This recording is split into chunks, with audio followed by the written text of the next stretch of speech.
Hi,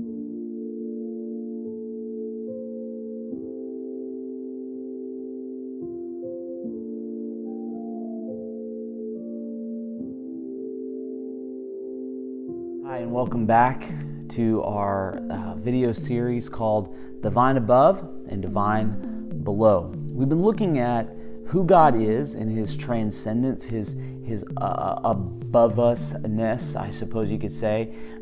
Some people would think that God is maybe so far above us that He can't be related to, and they take transcendence to that end. But we also know that God is with us. He's immanent. He's present, He's involved. And so these two aspects of God's character we have been talking about through this series, Divine Above and Divine Below. We've been doing it in a way that's very different than a typical Bible study, because we've been starting by unpacking some of the artistic work of self-proclaimed Christian Sufjan Stevens, who is a self-proclaimed Christian, but uses his Christianity and his artistry in ways that are very different than typical contemporary Christian music, because he uses his faith sort of as a lens or as a filter, but also takes in life as it comes. And in our last lesson, we looked at two of Sufjan Stevens' most probably well-known records, Greetings from Michigan and Illinois. We're going to continue talking about Illinois today because in our last lesson, we looked at how God is imminently at work in the stories of our lives. The mundane, the fantastic, the ordinary, the painful.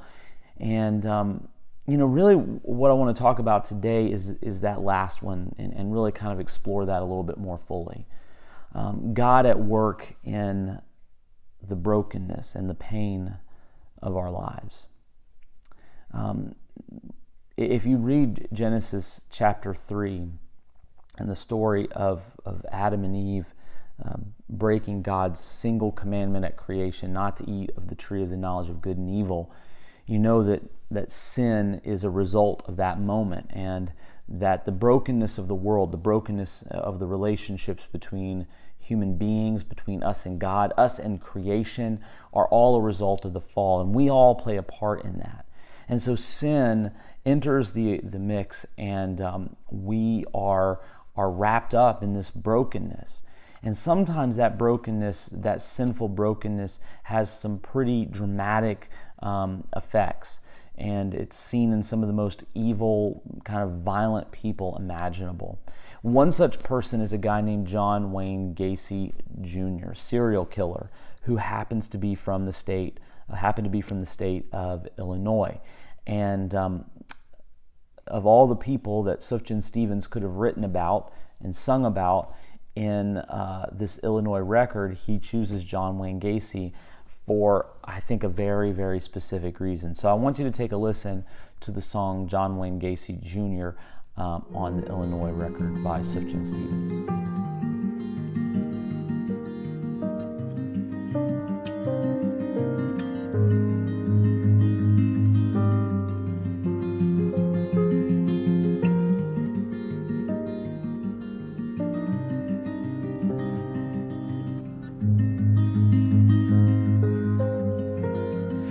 His father was a drinker, and his mother cried in bed,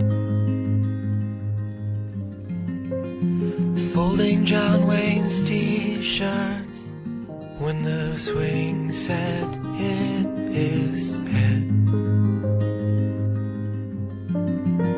The neighbors, they adored him for his humor and his conversation.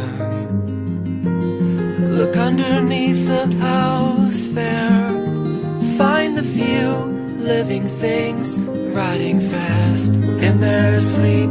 Oh, the dead. 27 people, even more. They were boys with their cars, summer jobs. Oh my God.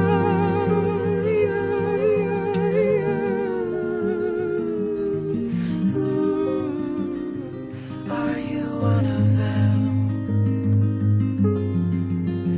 He dressed up like a clown for them, with his face paint white and red. And on his best behavior, in a dark room on the bed, he kissed them all. He'd killed 10,000 people with a sleight of his hand, running far, running fast to the dead. He took off all their clothes for them. He put a cloth on their lips, quiet hands, quiet kiss on the moon.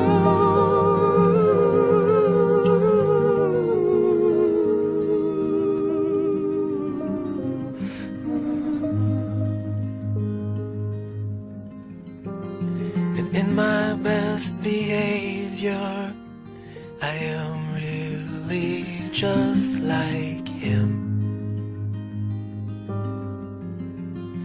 Look beneath the floorboards for the secrets I have hid.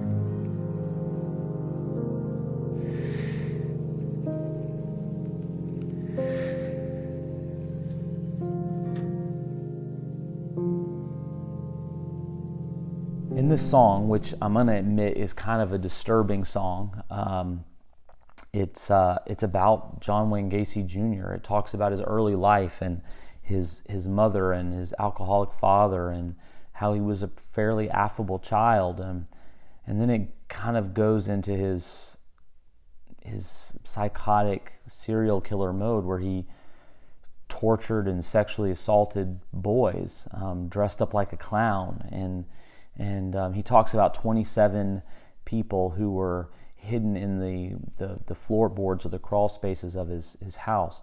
And we actually know that Gacy was convicted of 33 murders. And that would be disturbing enough, but we're in kind of this desensitized culture where these stories of serial killers are made into movies and miniseries and Netflix originals. But what is really catching in this song, what really hits us in the gut, is the closing lines of this song.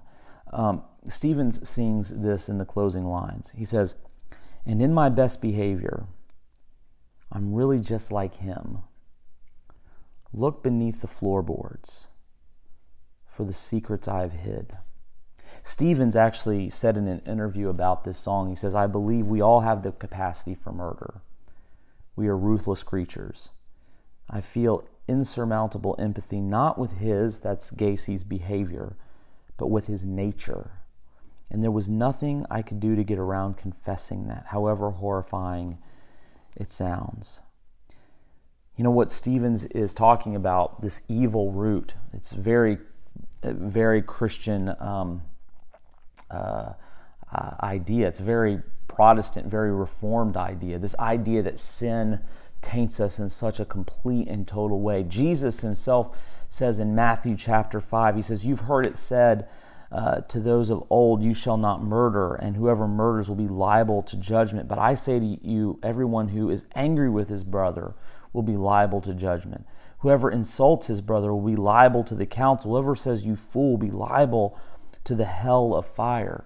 You know, Jesus' words are often kind of preached on, but we kind of tend to soft pedal the lesson.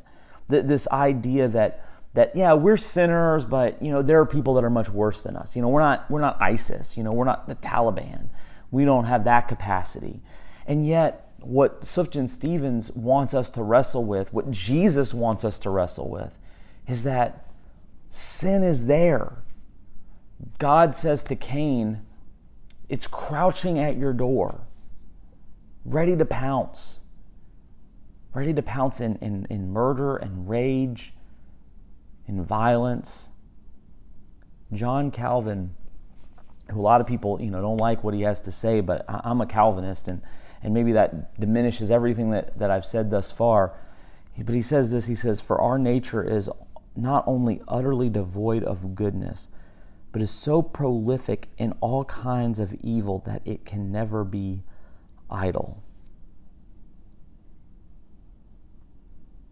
John Wayne Gacy Jr., the song, it illustrates how profound an effect sin can have on our lives.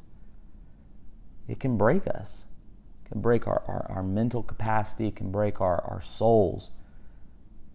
Our nature is not just utterly devoid of goodness, Calvin writes. That's crazy. But it's so prolific that it can never be idle. The weight of this depravity, the weight of this sin, we can't shy away from it. If we shy away from it, then we devalue God's immanent presence with us. Because the fact is, even in our sinfulness, God still is immanently present with us in Jesus Christ. And in his immanence, his within usness, if I can just make up a word like that, it is so great that it overcomes our sinfulness. And it seeks to have a relationship with us in a way that we cannot undervalue or understate. And because of that, because God is so eminently present with us in Jesus Christ, he also overwhelms the effect of sin and the penalty of sin in death. Because when we begin to wrestle with the brokenness in the world, it's not just the sinfulness in the world and the sinfulness in ourselves, but it's the effect of sin on the planet. And that leads to death. That may be the biggest test of faith for any one of us, is to wrestle with the effect of sin in death. And Stevens doesn't shy away from wrestling with this in a profound way. First of all, in the song Casimir Pulaski Day, which is on the Illinois record. And this is really, I think, a prelude to one of Stevens' most recent records, which is Carrie and Lowell, which we'll talk about in just a minute. But I want you to listen to the song Casimir Pulaski Day from the Illinois record. Go ahead and take a listen.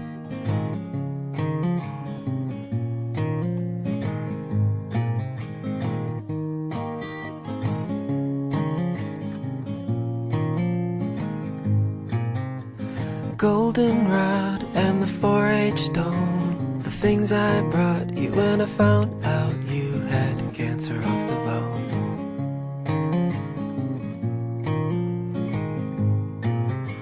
Your father cried on the telephone, and he drove his car into the Navy Yard just to prove that he was sorry.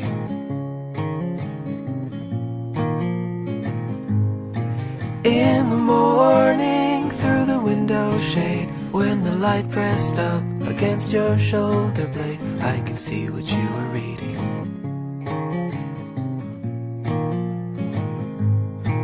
All the glory that the Lord has made, and the complications you could do without, when I kissed you on the mouth.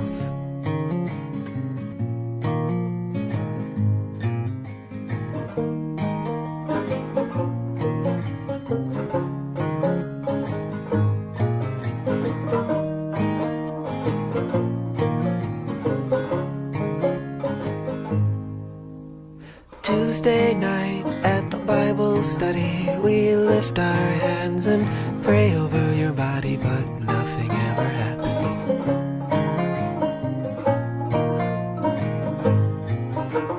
I remember at Michael's house in the living room when you kissed my neck and I almost touched your blouse. In the morning at the top of the stairs, when your father found out what we did that night, and you told me you were scared. All the glory when you ran outside with your shirt tucked in and your shoes untied, and you told me not to follow you.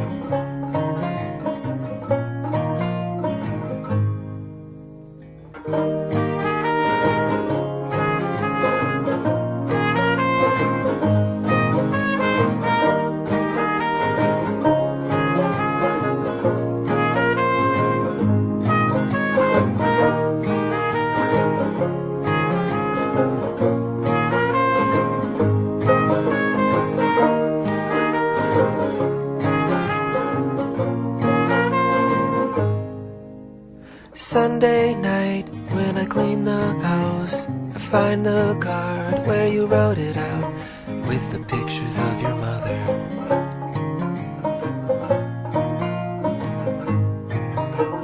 On the floor at the Great Divide, with my shirt tucked in and my shoes untied, I am crying in the bathroom.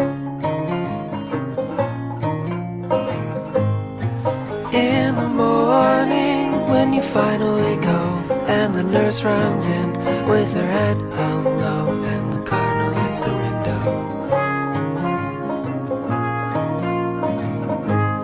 In the morning, in the winter shade, on the 1st of March, on the holiday, I thought I saw you breathing.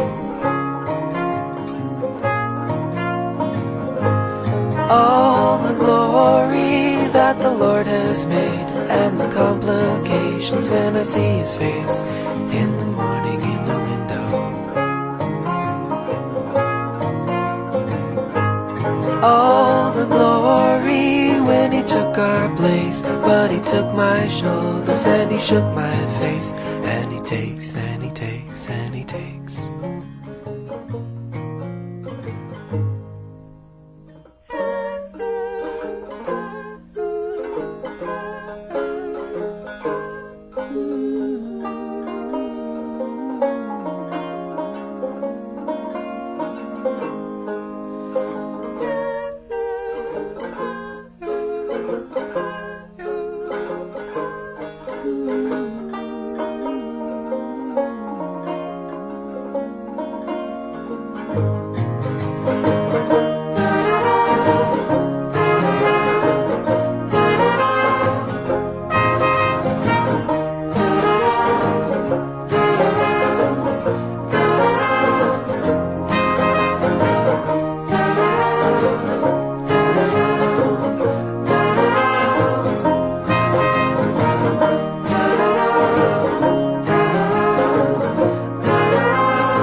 So, for those of you that don't live in Illinois or have never lived in Illinois, and I was one of those, I didn't know who Casimir Pulaski was, but apparently there's a holiday named for him in Illinois. And he was a Polish-born Revolutionary War officer, and I really couldn't find out exactly what he had done. I'm sure that it's out there on the internet, but he wasn't like one of these, so famous people that we knew who he was, but he's got a holiday. The song isn't really about him. It's about the holiday that's celebrated on May 1st, and it's really about Stevens wrestling with the death of his friend who has leukemia. He says cancer of the bone. And there is a deep faith struggle that goes on as Stevens wrestles with the death of this friend. He sings this in the song. He says, all the glory that God has made and the complications when I see his face. Stevens is anticipating seeing the Lord, but it's complicated at this moment because his friend is dying, has died. All the complications when I see his face in the morning in the window. All the glory when he took our place. But he took my shoulders and he shook my face. And he takes, and he takes, and he takes. See, in one hand, Stevens can say, Jesus, the Lord, has taken my place. But he also sees God as sovereign and in control and the giver of life. And so if life is not there, then God hasn't given it and he's taken it. And that's a struggle that Stevens doesn't shy away from. There's this balance, this precarious balance between grief and hope. You know, and a lot of times we as Christians, we want to just go straight to the hope part. We want to go straight to the part that says it's all okay, God is in control, and He's going to take care of us.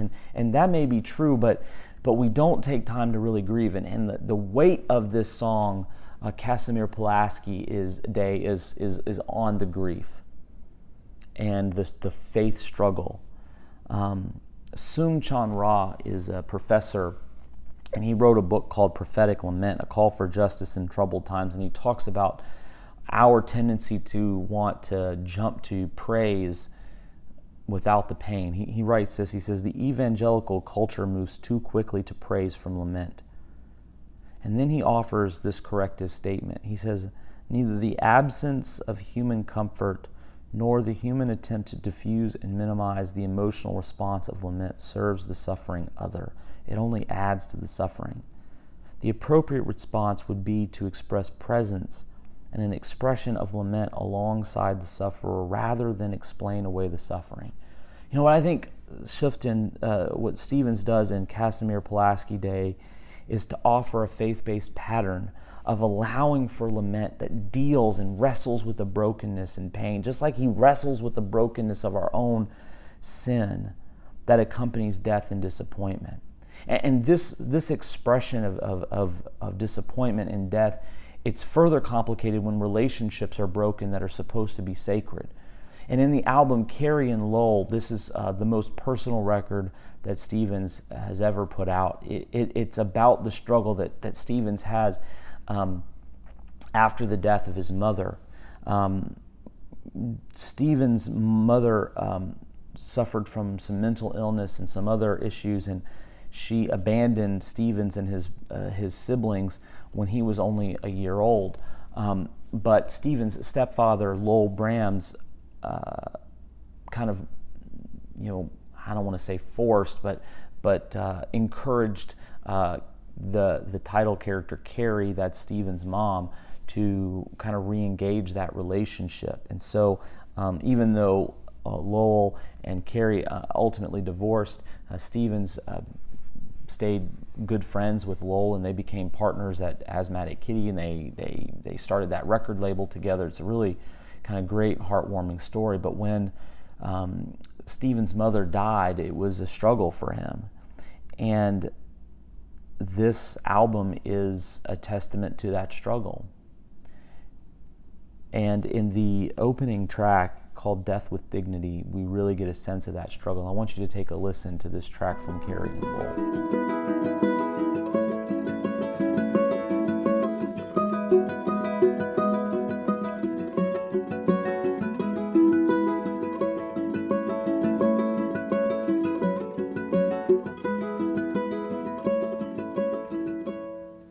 Spirit of my silence, I can hear you, but I'm afraid to be near you, and I don't know where to begin, and I don't know where to begin.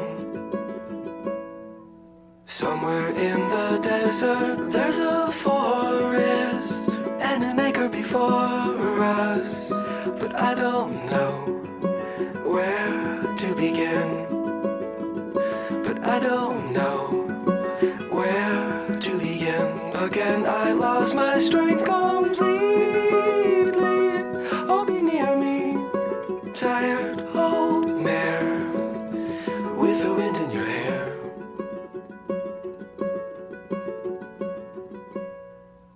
Amethyst and flowers on the table. Is it real or a fable? Well, I suppose a friend is a friend, and we all know how this will end. Chimney swift that finds me, be my keeper. Silhouette of a cedar. What is that song you sing for the dead? What is that song you sing for the dead? I see the signal searchlight strike me in the window of my room. Well, I got nothing to prove. nothing to prove.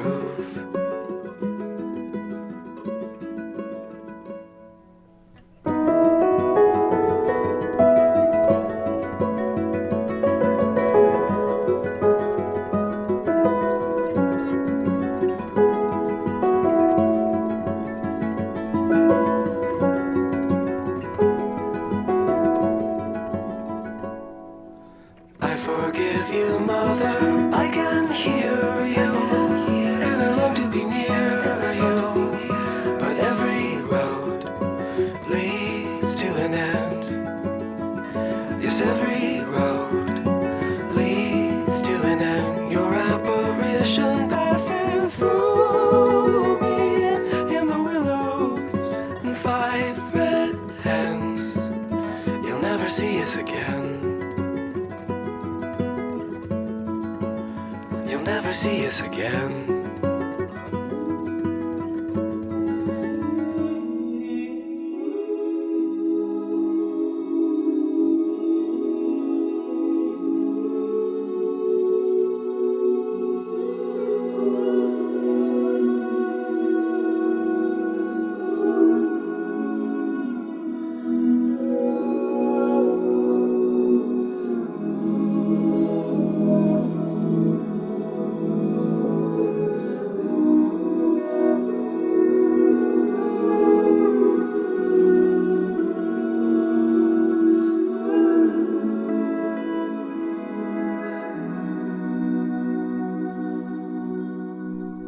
You know, the inevitability of death is kind of like cold water to the face sometimes. But Stevens wrestles with that. He writes this, he sings this, he says, I forgive you, mother, I can hear you, and I long to be near you, but every road leads to an end. Yes, every road leads to an end. In the final verse, he says, your apparition passes through me in the willows. 5 red hens, you'll never see us again. You'll never see us again. You know, Stevens is not afraid to confront the confusion of feelings present in the death of a person who is both beloved and kind of has a haunted state of memory for him. He is willing to lament, to cry about this relationship, and even about his own regret with that relationship. In the song Should Have Known Better, he sings this. He says, I should have known better and grieve what I happened to grieve. My black shroud, I never trust my feelings. I waited for the remedy. But as this song concludes, there's a sense of hope. He says, don't back down. Concentrate on seeing the breakers in the bar, the neighbors greeting. My brother had a daughter, the beauty that she brings, illumination. Don't back down. There's nothing left. The breakers in the bar, no reason to live. I'm a fool in the fetter.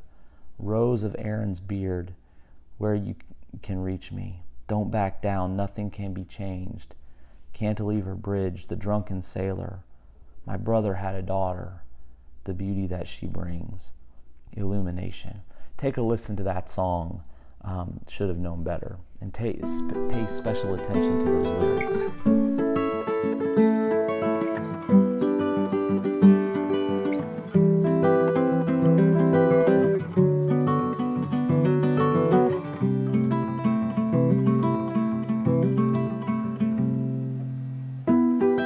I should have known better to see what I could see. My black shroud holding down my feelings, a pillar for my enemies.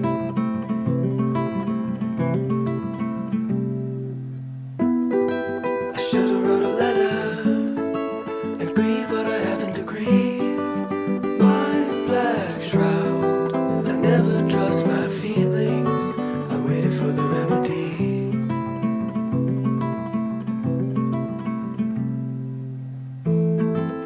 When I was three, maybe 4, she left us at that video store. Oh, be my rest, be my fantasy. Oh, be my rest, be my fantasy.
Stevens' use of the biblical imagery, both here and in other places, it also strikes this balance with this perspective on new life when he talks about his niece and the beauty that she brings and the illumination. There's this balance of both despair that he's dealing with in the middle of grief and death, and the understanding that that's part of it. That's part of life. That life also has a part of, has death kind of mixed in with it.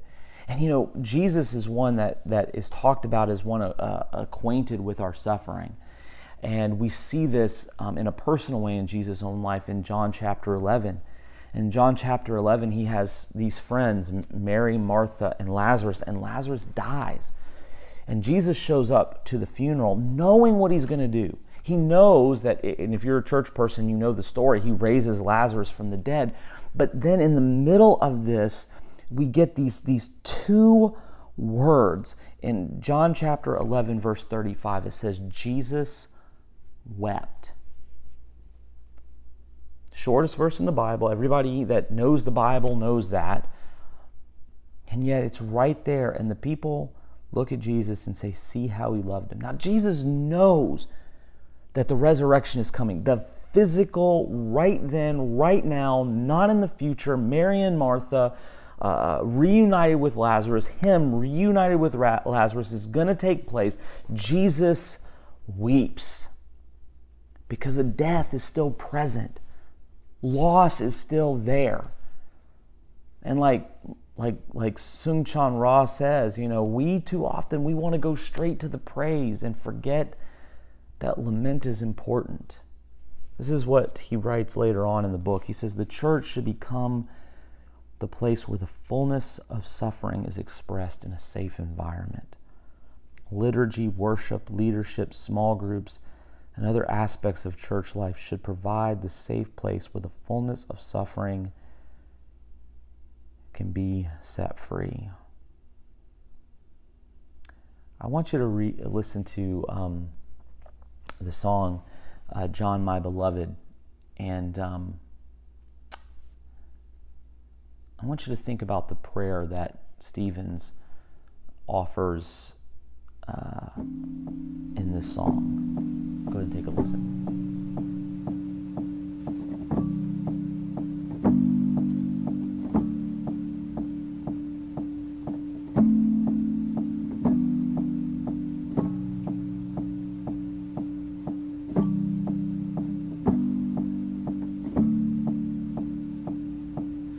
Are we to speak first day of the week?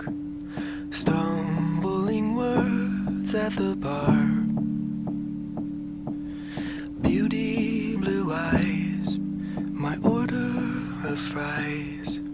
Long Island kindness and wine. Beloved of John, I get it all wrong.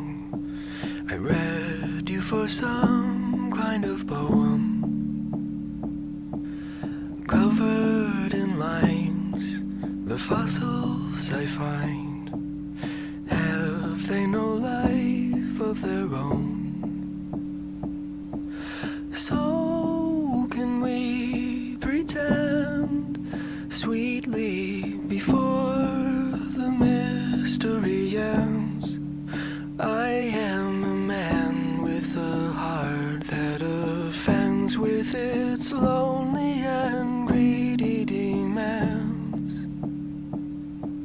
There's only a shadow of me in a matter of speaking. I'm dead.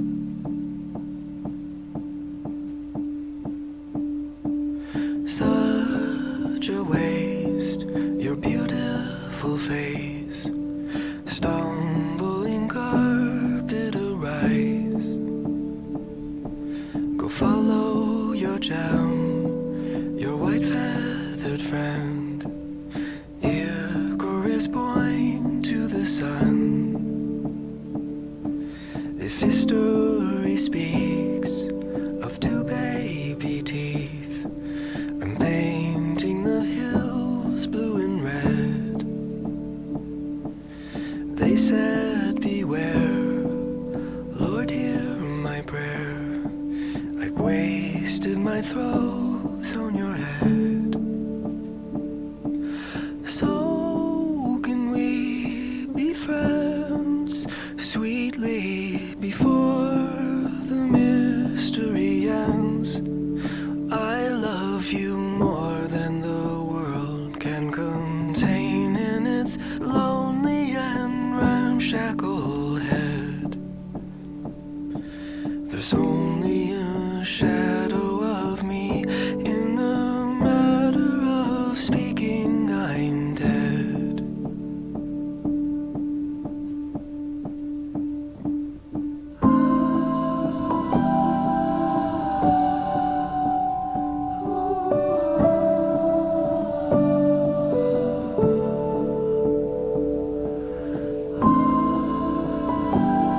If history speaks, the kiss on my cheek, where there remains but a mark.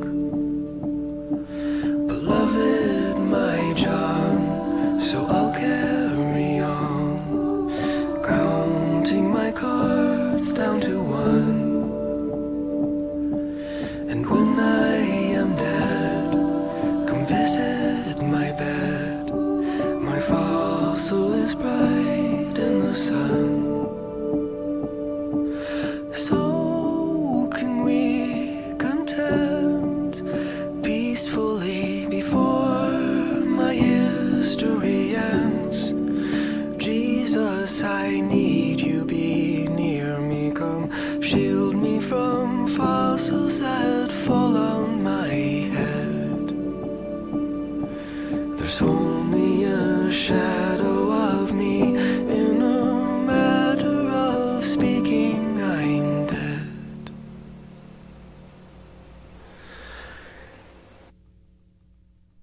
Stephen sings this prayer. Jesus, I need you, be near me. Come shield me from fossils that fall on my head. There's only a shadow of me. In a manner of speaking, I'm dead. You know, this is a psalm in so many ways. A psalm that reminds us of some of the psalms of lament, especially something like Psalm 13. If you read Psalm 13, you get this cry to God. You know, be near me, God. And this is what the psalmist writes: how long, O Lord, will you forget me forever? How long will you hide your face from me? How long must I take counsel in my soul and have sorrow in my heart all the day? How long shall my enemy be exalted over me? Consider and answer me, O Lord my God. Lift up my eyes, lest I sleep in the sleep of death. In a manner of speaking, I'm dead. Lest my enemies say, I've prevailed over him, lest my foes rejoice because I'm shaken. You know, for 4 verses, the psalmist cries out, how long will my enemies rejoice? And then finally he says, I've trusted in your steadfast love. My heart shall rejoice in your salvation. I will sing to the Lord because he's dealt bountifully with me. And a lot of times when we preach sermons on the Psalms of Lament, we focus on those last 2 verses and forget that the weight of the verses was on the lament, the cry. And I think that's because we want to just focus on the transcendent nature of God, the nature of God that rises us up. And we forget about the nature of God that comes down to us.